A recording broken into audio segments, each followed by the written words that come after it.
हरियाणा में एक सीट पर होने वाले राज्यसभा चुनाव में कांग्रेस ने बीजेपी को वॉक ओवर दे दिया है।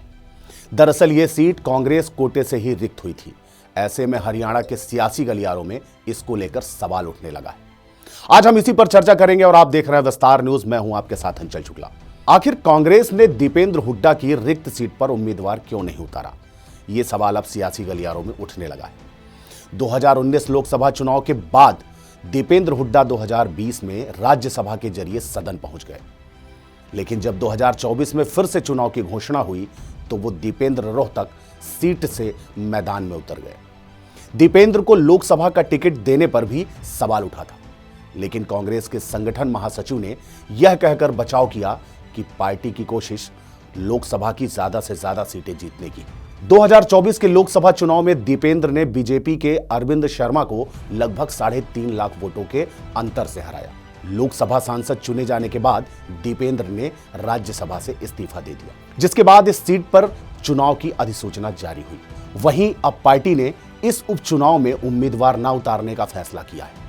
राज्यसभा की रिक्त सीट पर नामांकन से पहले भूपिंदर सिंह हुड्डा ने विनेश फोगाट के नाम का दांव खेला था। पेरिस ओलंपिक के फाइनल में वजन की वजह से महिला पहलवान विनेश फोगाट बाहर हो गई, जिस पर प्रतिक्रिया देते हुए हुड्डा ने कहा था कि मेरी सरकार होती तो मैं विनेश को राज्यसभा भेजता। भूपिंदर हुड्डा के इस प्रस्ताव का जननायक जनता पार्टी के दुष्यंत चौटाला ने भी समर्थन किया था, लेकिन विनेश फोगाट के चाचा महावीर फोगाट ने हुड्डा पर निशाना साधते हुए कहा था कि जब भूपेंद्र हुड्डा हरियाणा के मुख्यमंत्री थे तब उन्होंने गीता और बबीता के साथ भेदभाव किया था और जो वे कर रहे हैं वह सिर्फ एक राजनीतिक स्टंट है।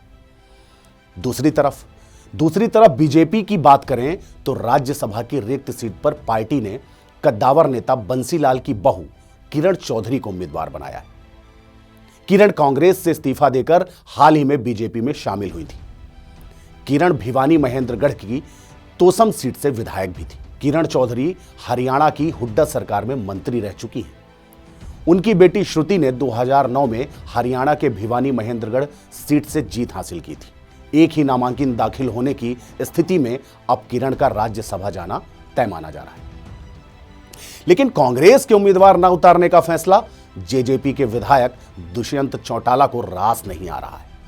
चौटाला ने राज्यसभा चुनाव में कांग्रेस की तरफ से उम्मीदवार नहीं उतारने को लेकर बड़ा सवाल खड़ा किया है और कहा है कि बीजेपी से सांठगांठ की वजह से हुड्डा ने उम्मीदवार नहीं उतारने दिया है। हालांकि कांग्रेस की दलील बिल्कुल इसके उलट है। हाल ही में सोनीपत में कांग्रेस नेताओं के साथ बैठक में विधानसभा में नेता प्रतिपक्ष भूपिंदर हुड्डा ने राज्यसभा में उम्मीदवार नहीं उतारने को लेकर जवाब दिया था।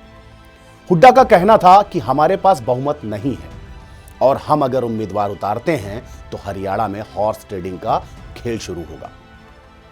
बता दें कि हरियाणा विधानसभा में कुल 90 सीट हैं, जिनमें से 11 सीट अभी रिक्त हैं। कांग्रेस के पास 31 और बीजेपी के पास 44 विधायकों का समर्थन है। जेजेपी के पास अब सिर्फ 3 विधायक बचे। इंडियन नेशनल लोक अदालत के पास भी 1 विधायक है। राज्यसभा की सीट जीतने के लिए अभी 41 विधायकों की जरूरत है। एनडीए के पास 44 है तो उसे जीत में कोई दिक्कत नहीं होगी। इतना ही नहीं, लोकसभा चुनाव में कांग्रेस को बड़ी जीत मिली है और इस सिलसिले को पार्टी विधानसभा में भी बरकरार रखने की कोशिश में है। राज्यसभा में अगर उसे हार मिलती है तो मनोवैज्ञानिक तौर पर पार्टी पर इसका असर पड़ता है। उम्मीदवार ना उतारने की एक वजह यह भी है। देश दुनिया की तमाम खबरों के लिए बने रहिए विस्तार न्यूज पर।